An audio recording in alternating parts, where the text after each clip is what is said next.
The fool is one of the most relatable, intriguing, and recurring figures in the world. There have been fools who have caused surprise and laughter since time immemorial. We worship folly by seeing it in people and in the world, and by willingly displaying it in ourselves. It is one of the timeless archetypes which we all inherit at birth. Many of us suffer from the absence of the fool in our lives. Frenetic and upright, we take ourselves too seriously, trying so hard to conform to a world which promotes workaholism, efficiency, and productivity that we might as well be cogs in a machine. As William Shakespeare said, all the world's a stage, and all the men and women merely players. Forgetting that playfulness is a basic human need, we wonder why we so easily become bored and exhausted, losing all capacity for spontaneity, authenticity, and passion. The antidote to this would be to give the fool archetype some space in our lives.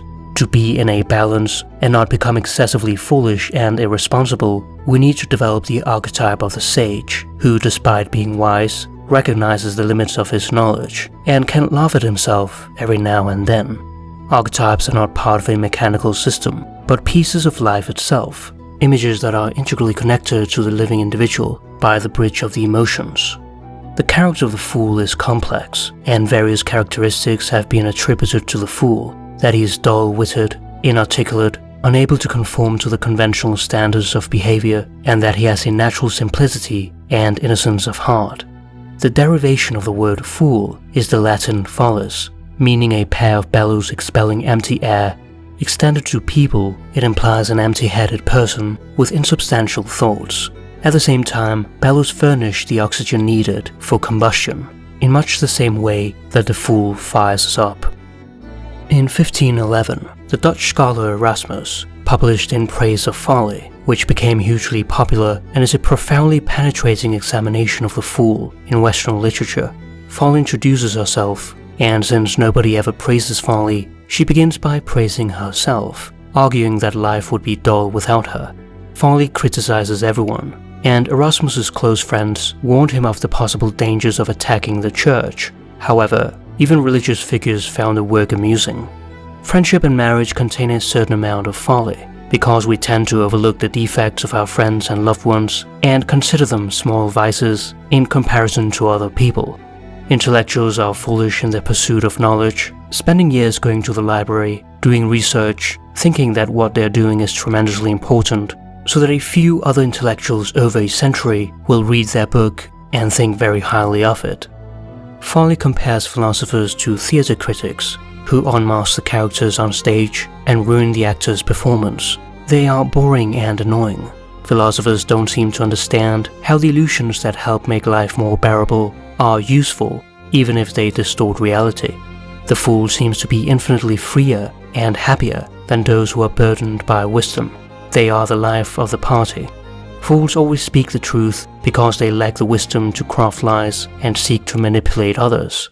In essence, there's nothing that can make life happier than the joy that accompanies laughter and play. Folly is not merely universal, but necessary and even desirable to humanity. To be a person is nothing other than to play the fool, and to acknowledge this very fact is the highest form of wisdom. The fool represents a nostalgic return to a simpler way of life, a wisdom that comes not from the mind, but from the heart. Sometimes the down-to-earth and simple-minded, in their purity of heart, can penetrate to profounder truths than those encumbered with learning and convention. In the same way, we sometimes sense more resonant truth in popular proverbs than in rational exposition. Russian writer Fyodor Dostoevsky writes, "The wisest of all, in my opinion, is he who can, if only once a month, call himself a fool, a faculty unheard of nowadays." In literature, wise characters sometimes depict insanity, and madmen express wisdom. The oxymoron, wise fool, is a literal paradox where the character who is identified as a fool comes to be regarded as the beholder of wisdom. People sometimes accuse wise people of insanity in order to conceal their unwanted wisdom, either fearing the harsh words on many controversial topics or simply to punish them for speaking boldly. The archetypal wise fool is Socrates. Not only was his educational method based on exposing the folly of the supposedly wise, but he himself claimed that his own wisdom was derived from an awareness of his ignorance. Knowledge of ignorance is itself a kind of knowledge. As Shakespeare writes, "The fool doth think he is wise, but the wise man knows himself to be a fool." There are two ways to be fooled.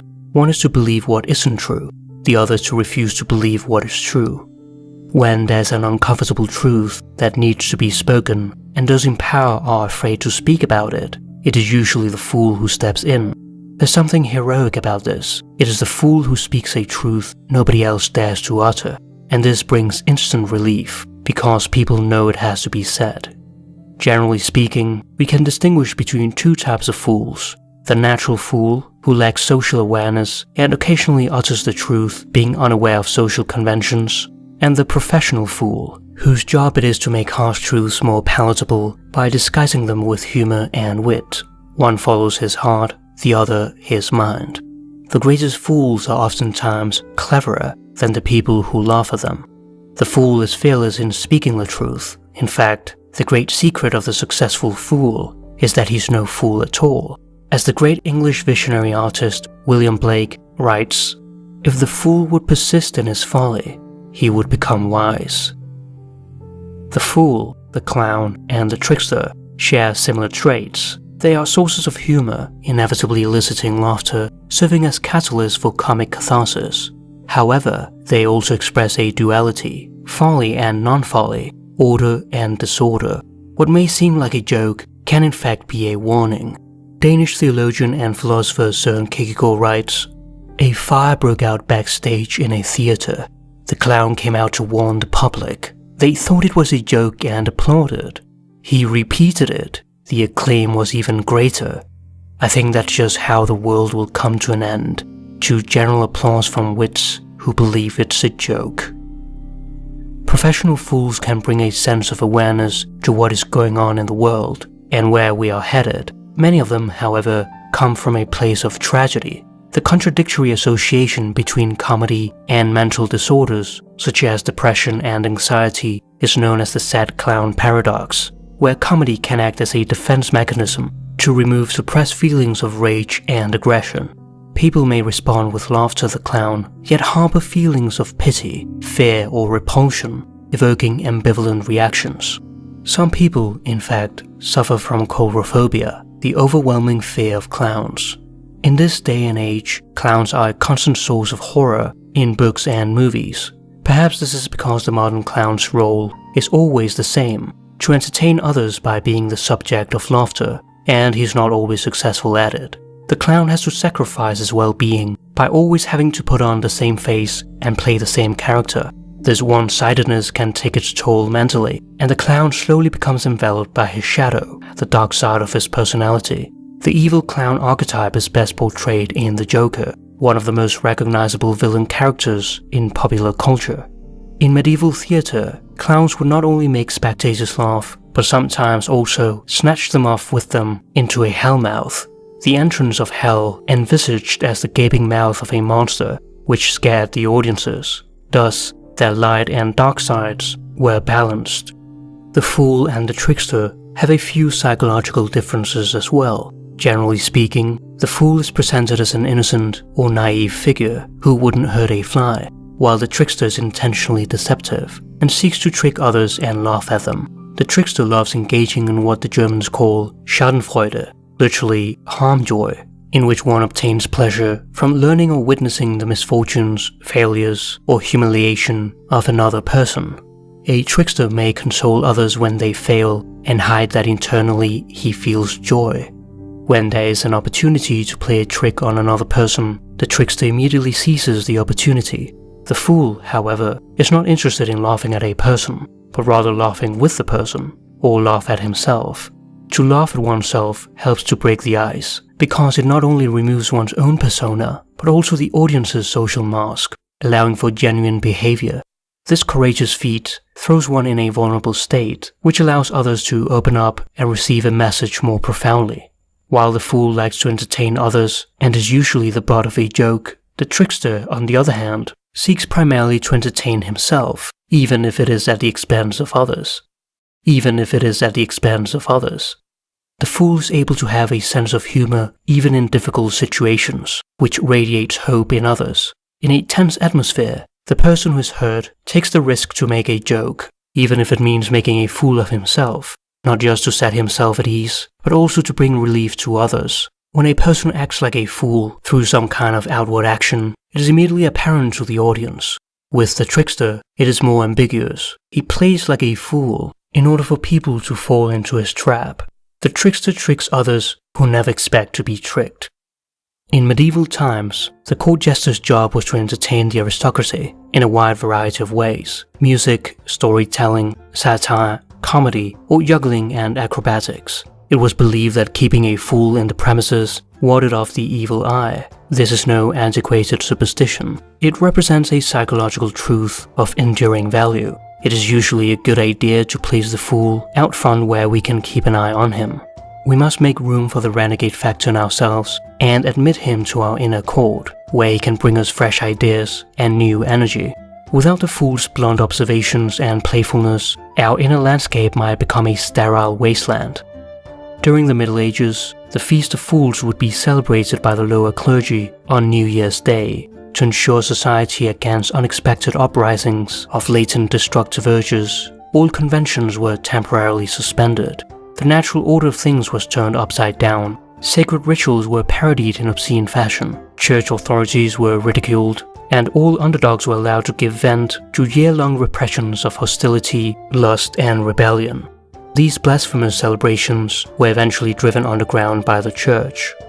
The fool also had an important role in the royal court and was given permission by the king to speak the truth. Both an insider and outsider, the fool occupied a peculiar place at court as the one person able to ridicule the very person he served. In humor only, of course. Anyone who dares to challenge others or the status quo is considered a fool by those who are too afraid to speak out and would never risk their reputation by being authentic. To make his special privileges known, the fool imitated the king's crown and scepter with a cap and bells and a bauble, or fool scepter. In the manner of a ventriloquist doll, the miniature head of the bauble could say things that the jester might not want to say himself. Because of their close relation to the king, jesters were free from punishment and allowed to speak without fear. Nevertheless, some of them went too far and were beheaded. Fools represent values which are rejected by the group. Because they oppose social norms and rules, they are seen as incompetent, frequently ostracized for their rebelliousness, and are thus social misfits. However, every group must have such a figure because they are agents of change, and the liveliness of culture require that there be space for figures whose function is to uncover and disrupt the very things that cultures are based on.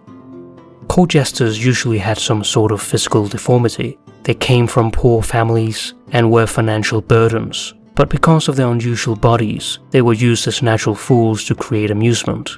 Deformities were looked upon as a special mark of the Lord, so dwarfs, hunchbacks, and the like were often chosen to be fools in royal houses. Dwarves were particularly valued and resided in many royal courts, being frequently delivered as gifts to fellow royal members.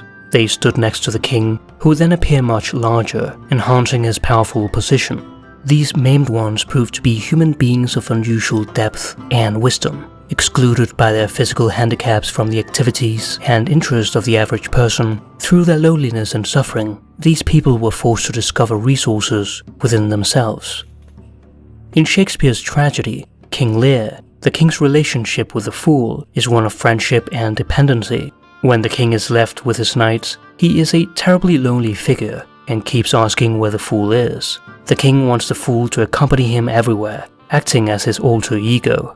The fool can be expected to reverse relationships between those dominant and those subservient, as he is placed in the paradoxical position of virtual outlawry combined with utter dependence on the support of the social group to which he belongs. Shakespearean fools, just like the fools and jesters of the time, use their wits to outdo people of higher social standing, but their characteristics are exaggerated for theatrical effect. The myth of Parsifal, an old Arthurian legend, describes the journey that a boy must undertake to become a man. He is known as Parsifal, young fool, and lives alone with his mother. After seeing knights pass by him, he is marveled and decides to leave his mother in order to become a knight himself, and goes through many trials that initiate him into manhood. In the story, the Grail Castle is in serious trouble. The Fisher King, the king of the castle, has been wounded. His wounds are so severe that he cannot live, yet he's incapable of dying. He is rendered infertile and his kingdom is barren. This expresses how the psychological wound manifests itself in problems in the external world. Every adolescent receives his Fisher King wound. It is a graduation from naive consciousness into self-consciousness. It is painful to watch an adolescent grow up and realize that the world is not just joy and happiness. However, his first contact with the wound is what later will be redemption in life. Every night there's a solemn ceremony in the Grail Castle. One of the maidens holds the Holy Grail filled with wine, and each person that drinks from it is granted their deepest wish. The Fisher King, however, does not participate and is suffering alone. No further outward effort is possible if our inward capacity is wounded. It is perhaps the deepest form of suffering to be right in front of beauty, happiness, and holiness, but unable to partake in any of it. The court fool had prophesied long ago that the Fisher King would be healed when an innocent fool arrived in the court and asked a specific question. One day, Parsifal finds a man in a boat fishing on a lake. It was the Fisher King. He asked if there was any place to stay the night, to which the Fisher King gave him the directions to the Grail Castle. Parsifal attends the ceremony, but the Fisher King is groaning in agony alone. The young fool, who refused to remove the homespun garment made by his mother, remembers her advice not to ask too many questions, symbolizing a mother complex. He forgets what he was taught by the godfather figure who trained him and does not talk to the Fisher King. The following day, he leaves the castle. As he turns around, the castle was nowhere to be seen. It took Parsifal 20 long and painful years to find the Grail Castle again. The original myth ends here. The inner castle is always there, but appears invisible to our eyes unless we see the world with new eyes. Many of the continued stories say that after Parsifal revisited the Grail Castle, he asked the Fisher King, "Whom does the Grail serve?" Immediately, he was healed, and peace and happiness reigned over the land. The Grail is the center of meaning in human life, and the meaning of life is to serve the Grail or higher self. Jungian analyst Robert A. Johnson writes, "A man must consent to look to a foolish, innocent, adolescent part of himself for his cure. The inner fool is the only one who can touch his Fisher King wound." In Don Quixote, which is often considered as the first modern novel, Spanish writer Miguel de Cervantes portrays a man who's driven mad after reading many books of chivalry. He decides to become a knight-errant under the name of Don Quixote. He rides on his weak horse and goes on to defend the innocent and defeat the wicked, only to do exactly the opposite. All this he does in the name of a peasant woman whom he idealizes as a princess, but remains unseen in the novel. The term quixotic refers to a person who is apt to be deluded, unable to distinguish reality from imagination, and pursues lofty and romantic ideals that are impractical. In a famous scene, the hero has an imaginary fight with windmills, which he believes are giants. This is the origin of the idiom tilting at windmills, attacking imaginary enemies. Don Quixote recruits Sancho Panza as his sidekick and squire, a down-to-earth peasant who is puzzled by his master's grandiose fantasies, but being promised great wealth, follows him riding a donkey. Sancho's realism contrasts to his master's idealism. Don Quixote's good intentions, however, end up doing harm to those he meets, since he is largely unable to see the world as it really is. He's not only seen as a fool, but a complete madman. Despite his insanity, he is witty and at times seemingly sane, so long as he avoids the topic of chivalry. This may be a warning that even the most intelligent people can fall victim to their own foolishness. At the end, Don Quixote becomes sick and falls asleep, and later wakes from a dream. Awakening from his madness too, he realizes that he has wasted his life and is just crazy. The atmosphere of the novel turns from comedy to tragedy, and the people who looked at him with scorn can't help but feel pity for him. They insist that he's wrong and that he really is a knight. What was before viewed as insanity is now considered sanity. After his life-giving illusions are dissipated, he dies. he dies from an overdose of reality. This brings in the question, is it better to know the truth and be unhappy, or live in a fool's paradise? In his novel, The Idiot, Dostoevsky explores this question to some extent. He portrays the ideal man, a positively beautiful individual in a morally corrupted and decayed world. The protagonist, Prince Myshkin, returns to Russia after spending time in a Swiss sanatorium, receiving treatment for epilepsy and idiocy, until the 20th century, an actual medical term for neurological disorders.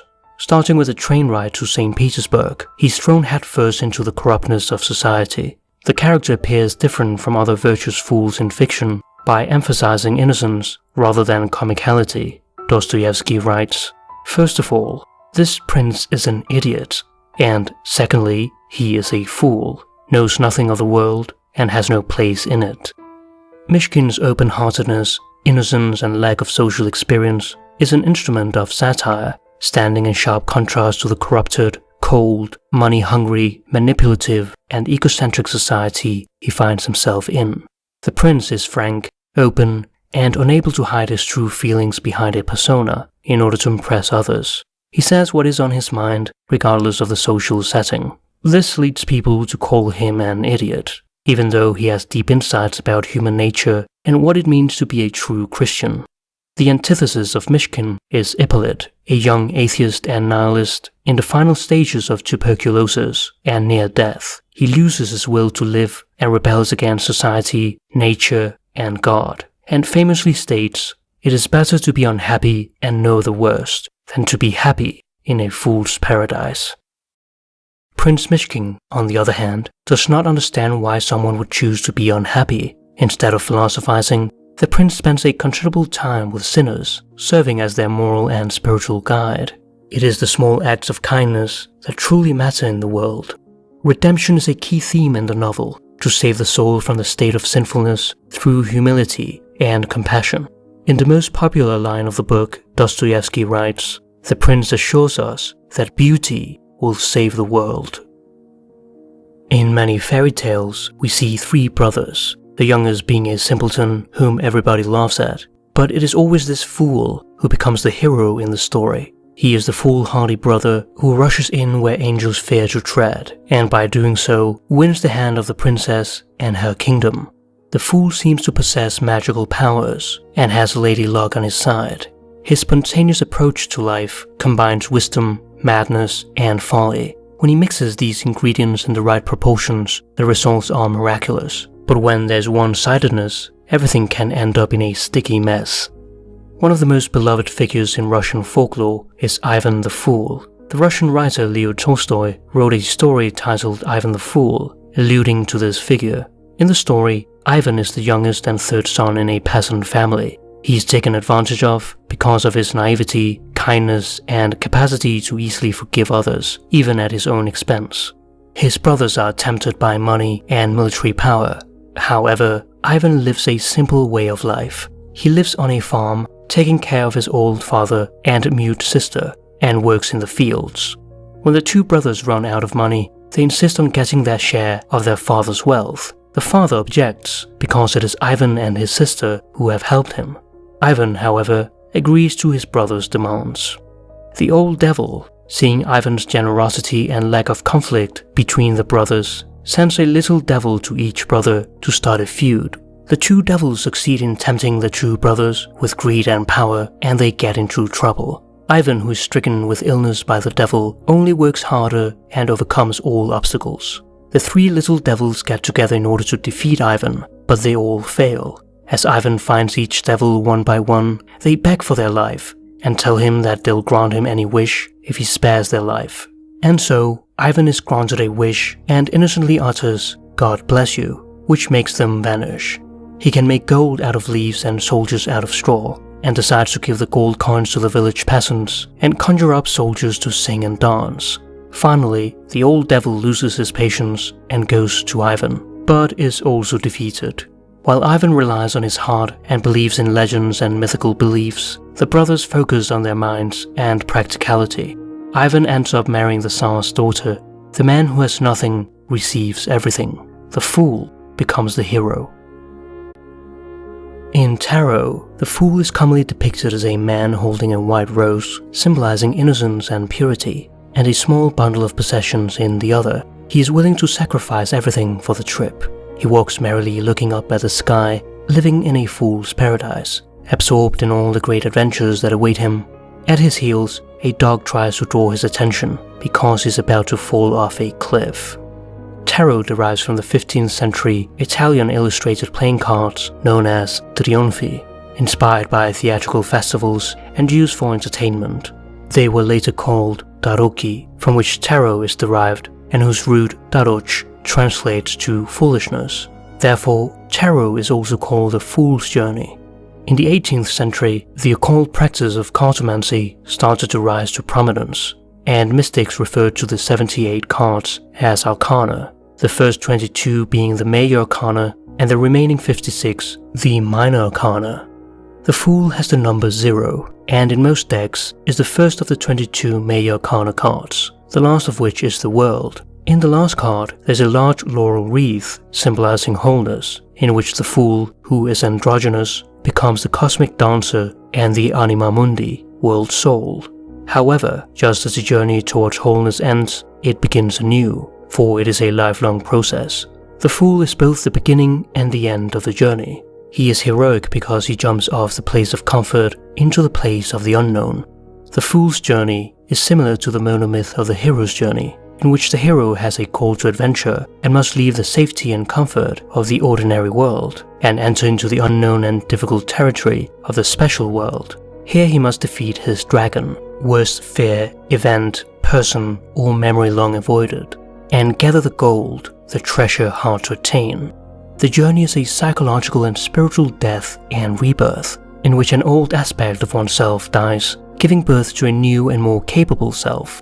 Finally, the hero must return to his people in the ordinary world and share the gift acquired in the special world with others, something with the power to heal, whether it is wisdom, love, or simply the experience of surviving the special world.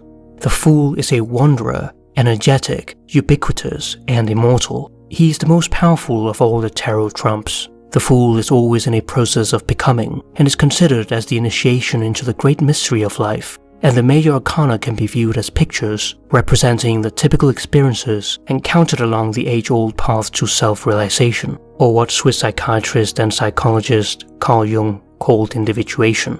Tarot cards can be used for amplification, a Jungian method which allows one to clarify obscure dreams, visions, drawings, or other fantasy material by turning up the volume of the images through the comparative study of mythology, religion, alchemy, fairy tales, and art. It is appropriate that the Fool has the number 0. The power of 0 is inherent in its circular form, which is symbolized by infinity. The ancient Egyptian symbol of the Ouroboros, or tail devourer, represents the concept of endless return and eternity, associated with the maxim, one is all and all is one. It is the pleroma, the fullness of being, where past, present, and future exist simultaneously. As many sages have pointed out, God is an infinite sphere, the center of which is everywhere, the circumference nowhere.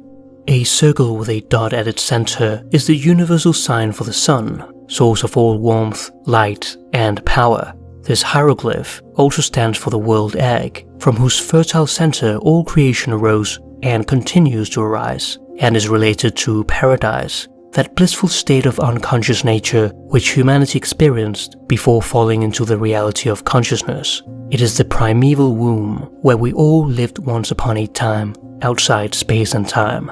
The nostalgia we feel for our childhood reflects this great longing to be contained once more in the perfect circle, the original state of wholeness, where the union of opposites is attained. In Jungian psychology, the dot is the ego, the center of consciousness, and the circle is the self, the center of the entire psyche, which embraces both consciousness and the unconscious. Jung writes, "It is not I who create myself, rather I happen to myself." The imagery of the Fool, who lives on today in our playing cards disguised as the Joker, has gone through many symbolic transformations, alternating between beggar, madman, and fool.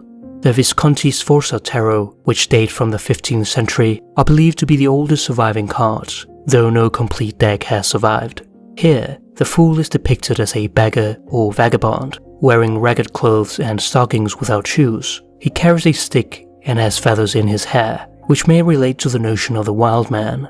In the Sola Busca tarot, created by an unknown artist in the late 15th century, the fool has a feathered headdress and plays a bagpipe, while in the German Hofämterspiel of the 15th century, the fool, Narr, also plays a bagpipe but is barefooted, wears a robe and bells on his hood, reminiscent of the court jester. In the Mandinga Taroki from the same century, the fool is portrayed as a semi-naked old man leaning on a staff, with the word misero, beggar, inscribed. In this card, we see an animal trying to grab his attention. The fool is in such close contact with his instinctual side that he does not need to look where he's going in the literal sense. His animal nature guides his steps. In an old French tarot card, the fool appears blindfolded, further emphasizing his ability to act by insight rather than eyesight, using intuitive wisdom instead of conventional logic. In an old Swiss card, the fool has a full jester outfit and holds a wand. In subsequent card decks, such as in the Tarot of Marseille, popular during the 17th and 18th centuries, the fool wears a jester hat and carries a bundle of belongings on a stick over his back, and is chased by an animal who has torn his pants, or is happily following a butterfly. Finally, we have the popular image of the fool who is about to fall off a cliff, used in the Rider-Waite Tarot deck published in 1909 by the Rider Company, illustrated by Pamela Colman Smith, and based on the instructions of British poet and mystic Arthur Edward Waite, both of whom were members of the Hermetic Order of the Golden Dawn. Psychologically, the archetype of the fool is the precursor to transformation, representing a new beginning. Nothing would start without the fool. Inventors and geniuses have almost always been looked at as no better than fools at the beginning of their career, and very frequently at the end of it also. Shoshin is a Zen Buddhist concept meaning beginner's mind, which is opposed to close-mindedness and thinking oneself as an expert. In the beginner's mind there are many possibilities, but in the expert's there are few. Open-mindedness can lead to the cultivation of silence, which provides the necessary space for the mysterious experience of the numinous. If you can't listen to what someone next to you is saying, you're not going to hear the voice of silence. The potential of our five senses is vast, but they are limited by our lack of their refinement. Jung writes, "The soul demands your folly, not your wisdom." To embark on a journey of self-discovery is traditionally considered foolish. We are supposed to follow a linear path, education, work, marriage, and so on. When a person deviates from this path, he is seen as a fool, whose adventures will amount to nothing but poverty and misery. The first step is usually the hardest and the most important. As the Chinese proverb goes, a journey of 1,000 miles begins with a single step. The fool thinks of all the wonderful adventures that lie ahead, and is less worried about making mistakes. He thinks on his feet, is energetic, and urges us to live life to the fullest, while the person who thinks too much is overcautious and remains stagnant. It is the fear of uncertainty that scares many of us to the point of paralysis. In order not to suffer from anticipation, we'd rather experience failure and sacrifice success. This state of rumination and overthinking creates anxiety, and one suffers more in imagination than in reality. Failure, however, can open new doors that one never imagined or expected to be open. What we think of abstractly as absolute failure may in fact lead to unimaginable success. As the alchemists say, in filth it will be found. What you need most is to be found where you least wish to look. The fool usually has no idea what he's getting into by starting a new journey, and does not see all the trials he has to overcome, which may have prevented him from going on a journey in the first place. The fool lives in the moment and sees reality as it is. He's not afraid of change and exploring unknown and new territory, despite being told of its dangers. No matter how many times he stumbles, the fool keeps going. No great person has ever not committed a mistake. In the end, it is the journey that matters, not the end. We shall not cease from exploration, and the end of all our exploring will be to arrive where we started and know the place for the first time. While the fool has many positive aspects, he can also be so stubborn that he does not take a moment to step back and reflect, to look where he's headed, so he falls off a cliff. The fool stands on the edge. Sometimes our inner intuitive voice of protection becomes judgmental and self-perpetuating. The voice tells you, be careful, you'll make a fool of yourself. That is a dumb question. Everyone is going to laugh at you and judge you. You sound ridiculous. This is the voice of conformity, and the dark side of the fool is the voice that causes you to dumb down and play it safe, to be content with superficial pleasures and safety, and strive for other people's acceptance to the detriment of your true desires. This happens when we are unconscious of the fool within us, which leads to jealousy, resentment, shame, and other neuroses. In his relationship to the journey towards individuation, the fool demonstrates both the initiative and the resistance inherent in his nature. He is closely tied to the archetype of eternal youth, which we all possess after growing up from childhood. It can bring the energy, beauty, and creativity of childhood into adult life, or thwart self-realization and doom us to both unrealistic adolescent fantasies and experiencing life as a prison. The fool is closely related to the child archetype. Children have less of a persona and follow their instinct rather than what others tell them to do, the Freudian superego. The child has half entered the rational world. The madman has half escaped from it. For these two are in some measure released from the remorseless pressure of daily events, the ceaseless impact of external senses, which burden the rest of mankind. The fool is light-hearted and optimistic, and does not take things too seriously. Friedrich Nietzsche writes, man's maturity to have regained the seriousness that he had as a child at play. Jungian analyst Marie-Louise von Franz equates the fool with the inferior function, Jung's term for the most undeveloped aspect of the psyche, related to the four basic psychological functions: thinking, feeling, sensation, and intuition. For example, the inferior function of a predominantly thinking type would be feeling. However, the fool concerns something more than the inferior function, for the fool is an archetypal religious figure. Von Franz writes, he implies a part of the human personality, or even of humanity, which remained behind and therefore still has the original wholeness of nature. He symbolizes a specific, mainly religious, function. But in mythology, as soon as the fool appears as the fourth in a group of four people, we have a certain right to assume that he mirrors the general behavior of an inferior function. The fool hero represents the despised part of the personality, the ridiculous and unadapted part, but he is also the bridge to the unconscious, and therefore holds the secret key to the unconscious totality of an individual. The fool connects two worlds, the everyday world where we live most of the time, and the world of imagination. He is the gate to the great treasure, bringing a renewal of life. It is the inferior function which leads to the healing of our Fisher King wound. The holy fool is one who is willing to risk ridicule, scorn, and rejection to follow the path of truth and love, no matter what the naysayers have to say. He possesses an integrity displayed in the courage to be himself in all circumstances, not needing to be defined by the responses of others or become conformist out of fear. He's free of judging others by values usually used and is fully present to another human being. The holy fool is unstoppable and is thus the most threatening to the authorities and powers that control and rule the world. Each person is worthy of God's love, and therefore each person has the potential to grow in the full life of the Spirit. To be a fool for Christ's sake derives from the writings of St. Paul, who claims that God has made foolish the wisdom of this world. He says of unbelievers that, professing themselves to be wise, they become fools. Foolishness for Christ consists in a rejection of worldly possessions in favor of a religious and ascetic life, even if it may result in humiliation and mockery from the crowd. The fool is the precursor to the Savior. Let no man deceive himself. If any man among you seemeth to be wise in this world, let him become a fool, that he may be wise.